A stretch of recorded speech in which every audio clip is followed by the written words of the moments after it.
Ганно, що ти робиш? Замітаю, прибираю. Боже, як я прибираю, як я замітаю. Треба вареники варити. Які вареники? Я така втомлена. Я змучена, мене сили вже нема. Сьогодні Ганна, кума прийде з дівчатами. Куди прийде? Горілка є, випік є, а вареники хай з собою несе. От я вже забачу, каже, ти дівчата в школі йдуть. Так, кума з дівчатами йдуть.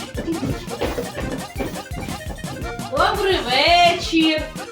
Ой, молоді дівиці прийшли на вечорниці. Запрошуємо, гості дорогі.